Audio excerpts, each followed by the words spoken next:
우리는 지난 주일부터 믿음과 고난이라는 주제로 말씀을 나누고 있습니다. 첫 번째 시간, 사도 바울 선생님의 고난이었지요. 그의 고난은 특별한 이유가 없는, 예상하거나 상상하지 못한, 생각해보지 못한 고난이었습니다. 저와 여러분들도 삶의 현장 또는 믿음의 현장에서 기대와는 전혀 다른 예상하지 못한 고난을 만날 때 바울 선생님을 기억하시면 됩니다. 하나님께서 다른 일이 아니라 주의 나라와 그의 복음을 전하는 하나님의 일을 하는 사도 바울에게 이런 고난을 주신 이유 있었죠. 뭘까요? 다 까먹으셨나요? 누구를 의지하게 하심이라? 하나님만 의지하게 하려 하심이라. 형제들아, 우리가 아시아에서 당한 환난을 너희가 모르기를 원하지 아니하노니 힘에 겹도록 심한 고난을 당하여 살 소망까지 끊어지고 우리는 우리 자신의 사형 선고를 받은 줄 알았으니 이는 우리로 자기를 의지하지 말고 오직 죽은 자를 다시 살리시는 하나님만 의지하게 하심이라. 하나님만 의지하게 하심이라. 모든 일, 모든 상황, 모든 시간마다 하나님만을 의지하시기를 주님의 이름으로 축복합니다. 함께 읽은 본문은요, 다윗의 이야기입니다. 그는 사무엘 선지자에게 사울 왕을 뒤를 이어 이스라엘의 두 번째 왕이 될 것이라는 의미로 기름 부음을 받습니다. 그 다음 장 사무엘상 17장에서는 블레셋의 거인 장군 골리앗을 물맷돌로 죽인 다음 민족의 영웅이 됩니다. 민족을 구한 영웅, 나라를 구한 영웅이었지요. 성으로 돌아올 때 사람들은 이렇게 말을 하지요. 사울이 죽인 자는 천천히요, 1000 곱하기 1000명을 죽였고 다윗이 죽인 자는 만만이라 10,000 곱하기 10,000명의 사람을 죽였다. 이렇게 칭찬하고 황호성을 부려줬습니다. 그리고 왕 앞에 악기를 연주하는 그 사람으로 사울의 신하가 되어 궁에 들어갑니다. 너는 다음에 왕이 될 것이다. 그리고 궁에 들어가 다윗이 생활합니다. 어느 정도 맞는 삶이잖아요.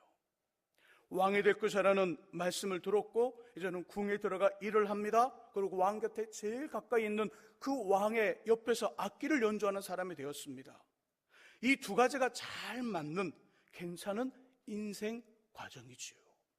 하지만 여인들이 한 말, 사울을 죽인 자는 천천히요, 다윗이 죽인 자는 만만이란 이 말이 사울왕의 신기를 건드렸고요, 한순간에 민족의 영웅에서 왕의 자리를 누리는 반역자로 전락합니다. 사울왕은요, 악령으로 인해 고통을 당할 때 다윗이 나타나 악기를 연주하면 깨끗이 나았습니다. 참 신기했죠. 다윗이 악기를 연주하면요, 악령으로 고통을 받던 왕이 치료를 받아요. 그 머리가 깨끗해지고 마음이 차분해지면서 다시 또 국사를 보는 왕의 역할을 감당할 수 있는 사람으로 변했어요. 이런 깨끗이 낫는 어떤 과정들을 경험하면서도 이 사울왕은 자신 손에 들려진 창을 다윗을 향해 몇 번을 던진지 몰라요. 그를 죽이려고. 한 번이 아닙니다. 수없이 여러 번 던졌지요. 할 수 없이 다윗은 야간 도주를 하듯 왕이 될 수 있는 궁에서 도망쳤습니다. 쫓기는 인생이 되었지요. 도망자가 되었습니다. 무려 14년간을 왕이 되는 궁에서 생활하는 것이 아니라 궁과는 전혀 다른 그 도망자로 쫓기는 사람으로 생명의 위협을 당하는 사람으로 살아갑니다. 그 14년 안에는요, 자신의 부모님을 이방 나라인 모압 왕에게 맡기고 가족들과 헤어지는 아픔이 있었습니다. 아버지와 어머니와 헤어져요. 7 형들과 다른 가족들과 헤어져 떨어져 살아갑니다. 첫 번째 부인 미갈, 사울왕의 딸이었지요. 미갈을 다른 남자에게 빼앗깁니다. 가족들과 헤어졌어요. 자신의 아내를 빼앗겼습니다. 위험에 빠진 그일라라는 동네를 구해주었더니 다윗이 이곳에 있다고 그일라 사람들이 사울왕에게 고발해요. 배신을 당했어요. 배신을.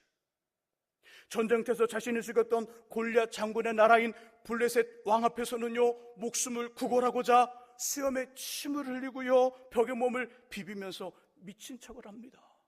얼마나 그 자존심이 상했을까요? 다른 나라가 아니에요.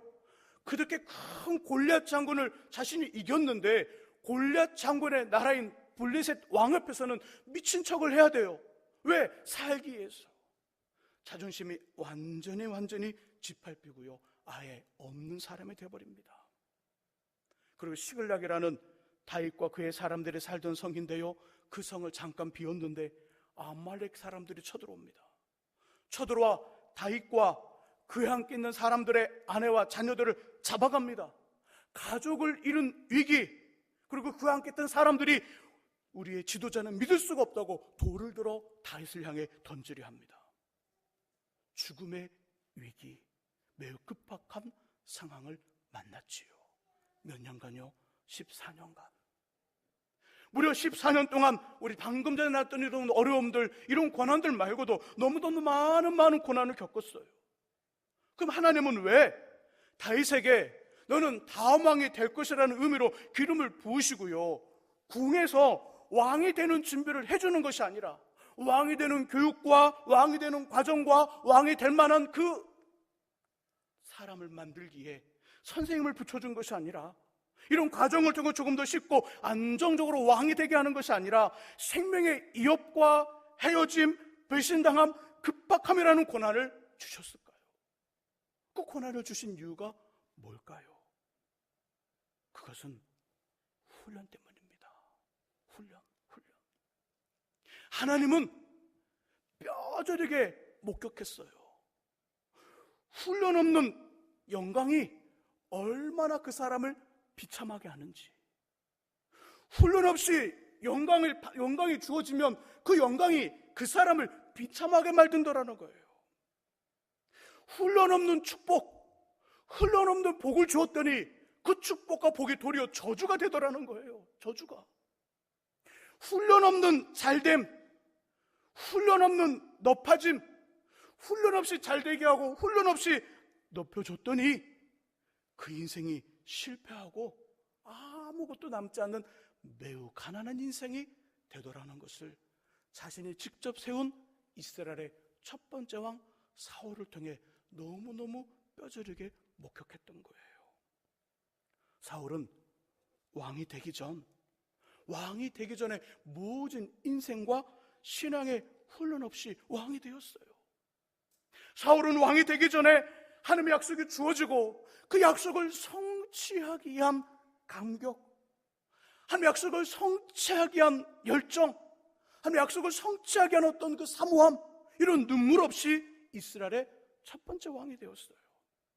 그 결과 왕이 되기 전, 그리고 왕의 초반에 머리를 숙이는 겸손했던 왕이 시간이 가면 갈수록 그의 머리를 들기 시작합니다. 겸손해서 교만함으로 변질돼 버렸어요. 자신을 왕으로 세우신 하나님께 머리를 들어 그 말씀에 불순종합니다. 아말렉과의 전쟁에서 아무것도 남기지 말고 진멸시키라는 주님의 명령에 아말렉 왕 아각을 살리면서 자신이 강함을 보이려 해요. 봐라, 내가 아말렉 왕을 사로잡았노라. 내 힘이 세지. 하나님 앞에 불순종하며 이런 일을 해요.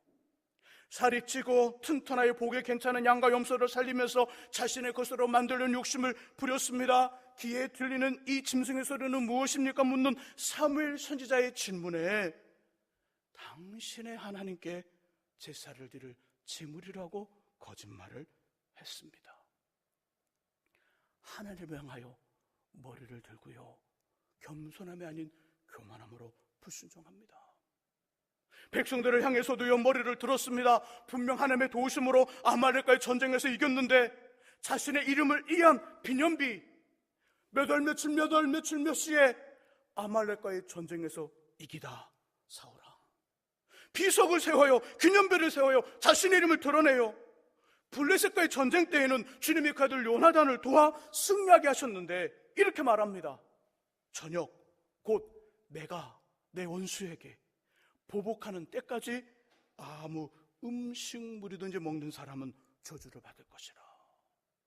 내가 내 원수에게 보복하는 그때까지 하나님이 주시는 그 힘으로 지금 블레셋과의 전쟁에서 이기고 있는데, 주님의 그 힘을, 주님의 승리를 자신의 것으로 만들고 있습니다. 그리고 백성들에게 말했죠. 아무도 먹지 마라. 얼마나 군인들이 배가 고팠을까요? 하루 종일 블레셋과의 칼싸움, 활싸움, 창으로 찌르고 전 또 방패로 맞고 얼마나 떼굴떼굴 구르면서 얼마나 배가 고팠을까요? 아무도 입에 뭘 대지 못해요. 왜요? 왕이 그렇게 말했잖아요. 하나님의 사람들을 자신의 이익과 자신의 어떤 욕심을 챙기게 하여 하나님의 백성들을 매우 힘들게 하고요, 매우 곤란하게 만듭니다. 결국 하나님의 말씀과 목소리를 순종하는 것이 번제와 다른 제사보다 낫고 당신의 불순종은 우상을 섬기는 것과 같다는 사무엘 선지자의 책망을 받습니다. 뿐만 아니라 주님은 사울을 왕으로 세우신 것을 후회하셔요. 하나님의 창세기 1장에 보면 세상 모든 것들을 만드신 다음에 하신 말씀이 있어요. 다 끝에 심히 보시기 좋았더라, 매우 좋았더라. 하나님은 어떤 일을 진행하시고 어떤 행하면서 후회하신 일이 없는데 단 한 군데 하나님이 후회하셨다는 말씀에 나와요. 사울을 왕으로 세웠던 것을 후회했다고 말씀해요. 그리고 그를 버리고 떠나시지요. 대신에 하나님의 부르시는 악령, 귀신이 사울에게 들어가 괴롭힙니다. 그래서 하나님은 다윗을 너는 이제 사울왕의 뒤를 이어 두 번째 이스라엘 왕이 될 것이라는 기름 부음을 주시고, 고난이라는 시간과 고난이라는 과정과 고난이라는 사건들을 통하여 훈련시킨 거예요. 훈련시는 안 되겠구나. 훈련 없이 복을 줘서는 안 되겠구나. 훈련 없이 내가 그 사람을 사용해서는 안 되겠구나. 훈련 없이는 높여줘서는 안 되겠구나. 훈련 없이는 안 되겠구나. 다윗을 훈련시킨 거예요.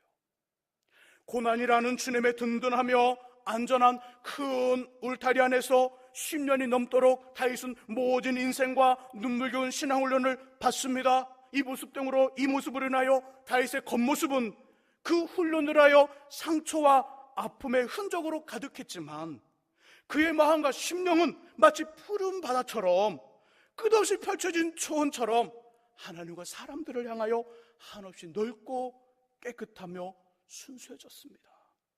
뭐로요? 긴 훈련을 위한 고난을 통해서요. 원래 다윗은 오늘 본문 11절에 보니까 이새의 8 아들 중에 몇 번째인가요? 막내예요. 막내의 특징이 있습니다. 전부 다는 그렇지 않을 거예요. 거의 대부분은 12절에 보니까 아름답더라 이렇게 표현하죠. 귀엽고 깜찍한 이미지, 미녀가 많아요. 때로는 이기적인 면도 있지만 약자 편에 잘 서요. 그만큼 마음이 선량하고 착하다는 거지요. 너무너무 괜찮아요. 생각하지 말고 만약에 그 남자친구를 데려오거든 막내거든 그냥 결혼시키세요. 여자 자매를 데려왔는데 막내거든 그냥 결혼시키세요. 외동딸도 막내잖아요. 너무너무 괜찮아요. 미워할 수 없어요. 성경을 보니까요, 하나님의 사랑을 인정받더라고요. 크게 쓰임받아요. 다윗이 막내죠. 야곱은요, 막내예요. 2명 중에 둘째잖아요. 요셉은요, 막내는 아니지만 거의 막내예요. 요셉은 거의 막내예요. 12명 중에 11번째니까 저도 막내예요. 근데 문제는 마음이 너무너무 유약하다는 거예요. 때로는 엄마 품을 떠나지 못하는 맘마보이처럼 그 마음이 너무너무 유약해요. 다윗의 마음 또한 너무너무 약했어요. 이런 마음으로는 한 나라의 왕이 될 수 없을 뿐더러 험난한 세상을 이길 수가 없어요. 우리 많이 경험해봤잖아요. 비둘기처럼 순결함과 착함만으로 이 세상을 산다고요? 안 되죠. 뭐가 따라와야 돼요? 뱀처럼 지혜로움이 따라와야 돼요. 반대로 뱀처럼 지혜롭게만 하면 되나요? 안 돼요. 비둘기처럼 순결함과 착함도 있어야 돼요. 그래서 하나님께서는 고난이라는 훈련을 통해 다윗을 강하고 순수하게 만든 거예요. 하우스로 보세요. 비닐하우스로 보면요, 하우스 속의 꽃은 너무너무 예뻐요. 얼마나 색깔이 좋고 때깔이 좋은지 너무너무 예뻐요. 근데 하우스를 딱 걷어내는 그 순간 꽃들은 어떻게 될까요? 다 시들고요, 말라 죽어요. 하우스 속의 나무를 봐보세요. 나무는 멋있는 분재는 될지 몰라도 산을 지키고 큰 곳, 중요한 곳에 쓰임받는 거목은 될 수 없어요. 하우스 속의 나무는요, 절대 거목이 될 수 없습니다. 분재는 될 수 있어요. 분재는. 하우스 속의 인생은요, 예쁜 옷을 입히는 인형은 될 수 있어도 주님 나라와 주님의 교회와 민족의 지도자 생각도 하세요. 할 수 없어요. 가정을 일으키는 힘있고 멋있는 가장 안 돼요. 어디서 될 수 없어요. 하우스 속의 인생은 인형은 될 수 있어요. 그러나 지도자와 멋진 가장은 될 수 없어요. 그래서 성경은 누누이 말씀하시지요. 우리의 자녀를 저와 여러분들의 품이 아닌 진짜 부모님 되고 인생을 이끌어 인도하시는 주님께 어떡하라고요? 떠나 보내라고요. 그리고 떠나라 말씀합니다. 이 말씀은 동일한 집에서 살더라도, 분가하여 다른 집에 살더라도 마음과 심령과 영혼과 육신이 하나님과 함께 독립하여 주님 앞에 홀로 서 있는 존재가 되라는 거예요. 부모님이라는 하우스를 떠납니다. 내가 생각하는 인생의 하우스를 떠납니다. 거기서 빠져나오는 거예요. 빠져나와 주님과 함께 하나님 앞에 홀로 서는 거예요. 주님과 함께 하나님 앞에 홀로 서서 하나님이 그토록 그 인생을 만지시는 것들을 경험하게 하는 것이지요. 하우스를 나와 고난이라는 훈련을 받으며 성경이 알려주시는 하나님, 부모님의 고백하시며 그토록 의지하며 살았던 하나님이 누구신지를 직접 경험하는 겁니다. 하우스를 나와야 알 수 있잖아요. 부모님 우산에서 나와야 알 수 있잖아요. 하나님이 누군지, 성경이 말씀하시는 하나님이 누군지, 부모님 그토록 사랑하며 의지하며 그렇게 말씀하는 하나님을 믿어야 된다. 그 말씀하는 하나님이 누군지 알 수 있는 거예요. 그래 알 수 있는 거예요. 체험할 수 있어요. 그만의 고백으로 주님과 동행하며 하나님이 직접 다듬고 만들어 평범함이 아닌 특별한 작품으로 사용하시도록 하라는 의미예요. 하나님은 지금 다윗을 너는 다음에 왕이 될 것이라는 기름 부음을 부으시고 이새라는 아버지 품에서 떠나오게 합니다. 하우스의 안정된 곳에서 나와 이제는 광야 고난의 학교, 지금 훈련이라는 고난을 받고 있는 거지요. 한마디로 다윗의 고난은 다음에 왕을 삼으려는 하나님의 분명한 목적이 있는 고난이었지요. 지난주에 보았던 사도 바울의 고난이 예상할 수 없는, 생각해보지 않은 고난이었다면 오늘 다윗의 고난은 하나님의 분명한 목적이 있는 고난이라는 것을 잘 기억해 주시기를 주님의 이름으로 부탁드립니다.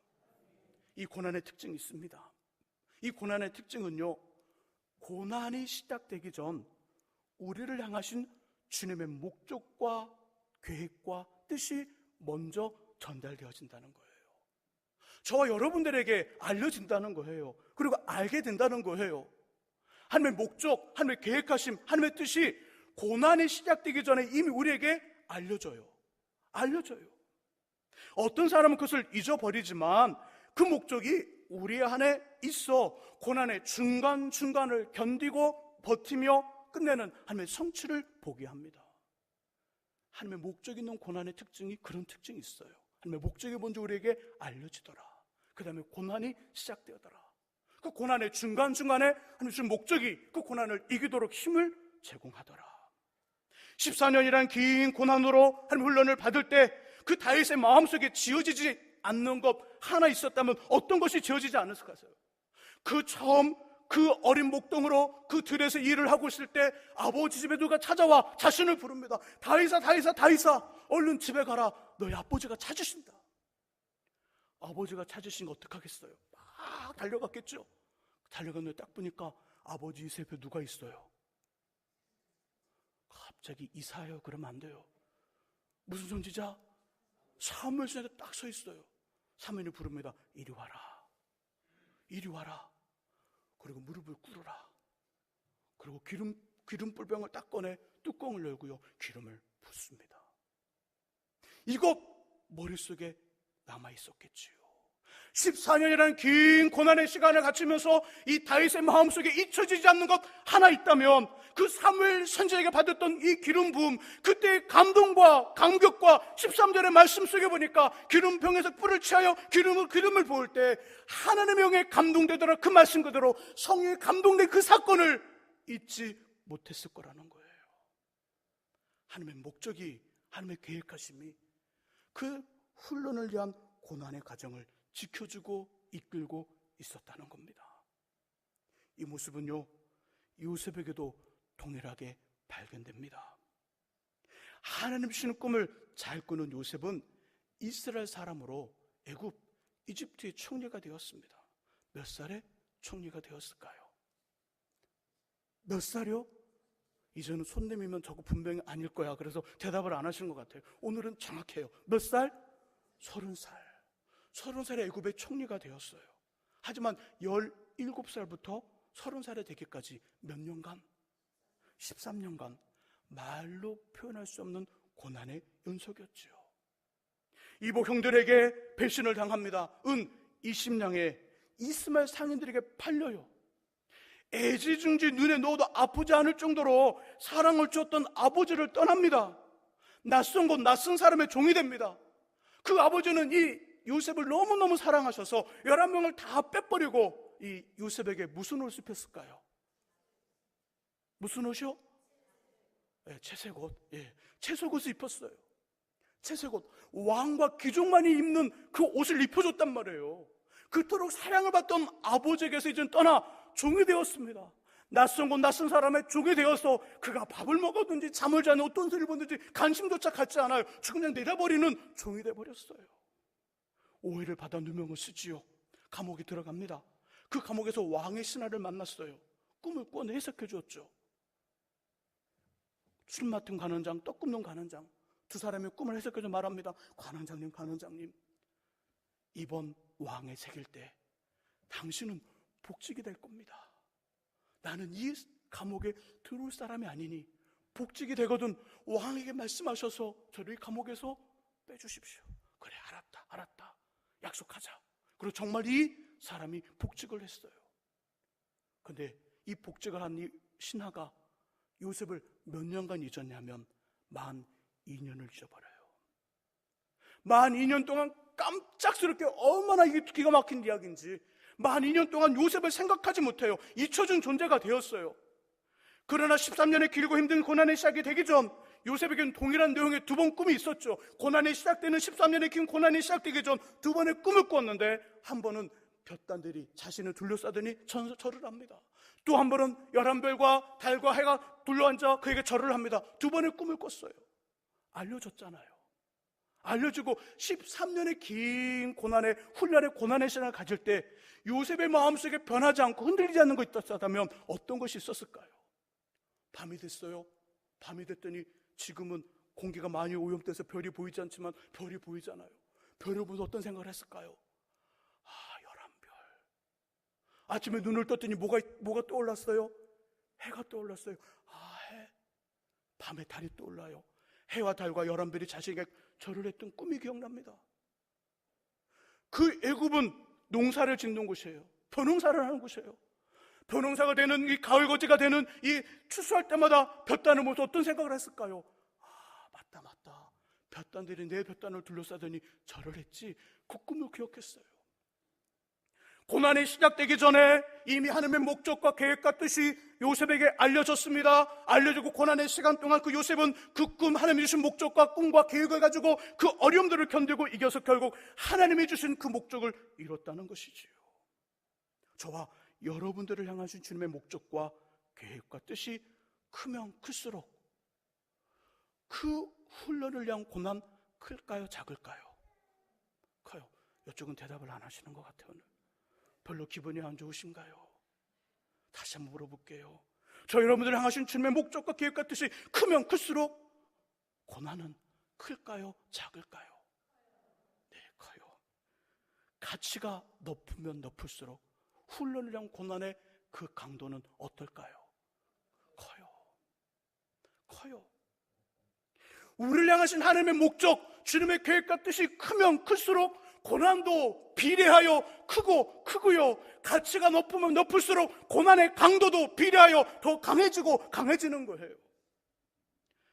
악기 중 스트라디바리우스라는 바이올린, 돈으로 살 수 없는 명품 중에 명품이에요.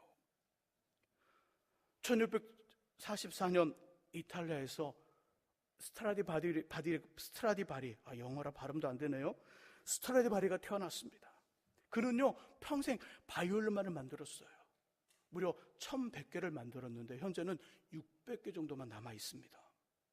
1971년 레이드 블런트라는 스트라디바리우스의 바이올린이 얼마에 팔렸냐면요 2억 6천만 원에 팔렸어요. 바이올린 한 대가 우리나라 웬만한 집값이죠. 더 비싼가요? 1998년 이 2억 6천만 원짜리 레이드 블런트 이 바이올린이요 런던의 경매장에서는요 19억 5천만 원에 팔렸어요. 최근 4개를 한때 묶은 스트라디바리우스의 바이올린은요 5천만 달러, 약 650억 원의 평가를 받았습니다. 미국의 거장 아이작 스타는 이 바이올린 이렇게 칭찬했어요. 스트라디바리우스의 바이올린의 최상품은 연주 회장이 아무리 넓어도 끝없이 퍼져나가는 천상의 아름다움을 지니고 있다. 왜 전 세계 연주가들이 그가 만든 악기를 그토록 사랑하고 흠모하고 비싸게 값을 치를까요? 이유 두 가지입니다. 하나는 스트라디바리우스가 그 바이올린을 만들 때마다 그의 혼을 거기에 불어넣었어요. 이렇게 고백했어요. 나는 바이올린 한 대 한 대를 만들 때마다 나의 혼을 그곳에 불어넣습니다. 그만큼 자신의 온 힘이 그 속에 다 들어있다는 거예요. 영혼과 마음과 정성을 다 넣어서 한 대 한 대를 만들었다는 거예요. 두 번째 이유, 이 바이올린 안쪽에 라틴어로 된 나벨, 쪽지가 있어요. 그 쪽지 이렇게 쓰여 있습니다. 크레모나의 안토니오 스트라디바리 제작자 이름이 있어요. 제가 만일 바이올린을 만드는 사람 생각해 보세요. 바이올린을 정말 잘 만들고요 그 안쪽에 몇 년 몇 월 며칠 방제선 만듦 얼마 받을까요? 사기나 할까 이거? 팔기도 어려울 거예요. 하지만 스트라디바리가 만든 이 바이올린은요 우리들이 생각하는 값을 너무 많이 뛰어올라 있어요. 그가 만든 악기들이 세계적 명품인 것처럼 하나님은 우리를 직접 만드셨어요. 명품 중에 명품으로. 하나님의 명품인 저와 여러분들이 그 가치를 100% 드러내기 위해서는 뭐가 필요할까요? 잘 훈련되어지고 잘 다듬어져야 돼요. 나는 원래 그런 사람이야. 하나님 원래 그런 사람을 바꾸시는 거예요. 나는 원래 모난 사람이야. 그렇기 때문에 모나게 대할 걸. 그런 게 어디 있어요 세상에. 교회는 그런 곳이 아니에요. 여러 사람들이 모여있잖아요. 여러 사람들이 공동의 신앙을 하고 있습니다. 하나님은 우리를 사용하시기 전에 우리의 모난 부분을 착착 쳐내요. 뭘 통해? 훈련이라는 고난을 통해. 다이아몬드도요, 우리 다이아몬드 그냥 다이아몬드가 딱 흙을 패거나 거기도 강석을 딱 캐내면 다이아몬드만 딱 있는 게 아니에요. 다이아몬드 그 보석 주변에는요 흙도 있고 돌도 있고요 필요 없는 것도 너무 많아요. 이걸 한 몇 차례, 7, 6차례 계속해서 뜨거운 물에 넣으면서 불순물을 다 녹일 때 세상에 다이아몬드가 나오는 거예요. 명품이 진짜 가치를 발휘하기 위해서는 훈련이 필요하고 그 다듬어짐이 필요하고 훈련이라는 고난이 반드시 필요한 거지요. 여러분들의 인생의 현장과 믿음의 상황은 어떠신가요? 분명 우리 안에 하나님의 꿈도 있어요. 하나님의 목적도 있어요. 하나님의 감동도 있어요. 하나님 우리에게 큰 목적과 큰 꿈과 큰 감동을 주셨는데 두려움과 불안을 제공하는 일이 자꾸 생겨요. 불안함과 두려움을 제공하는 일들. 어이없는 오해와 따돌림, 그로 인한 억울함과 속상함, 우리 곁에 아무도 없는 것 같은 외로움과 자아가 깨지는, 자존심이 산산조각 부수어지는 어려움 자꾸 생겨요. 그럼 지금 주님은 우리를 강하게 만들고 계시는 겁니다. 우리를 강하게 만들고 있는 거예요. 우리 자신을 깨고 하우스를 나와 하나님 앞에 홀로 서게 하는 중이신 것이요. 훈련을 위한 고난이 빠진 축복은 우리를 망치는 저주입니다. 훈련을 위한 고난이 없는 잘됨은 인생 실패의 지름길이며, 훈련을 위한 고난이 빠진 영광은 비참함을 가져오고요, 훈련을 위한 고난이 없는 높아짐은 후회하는 삶을 만듭니다. 훈련을 위한 고난이 없는 주님의 사용하심은 반드시 우리의 영혼과 우리의 삶 전체를 망치게 하는 것이지요. 하나님의 훈련을 위한 고난을 성령의 도우심으로 끝까지 인내하고요, 견뎌 이겨내심으로 최고의 명품 인생, 주님께 최고로 쓰임받는 저와 여러분들 되시기를 예수님의 이름으로 축원합니다. 기도하겠습니다. 하나님 아버지, 훈련 없는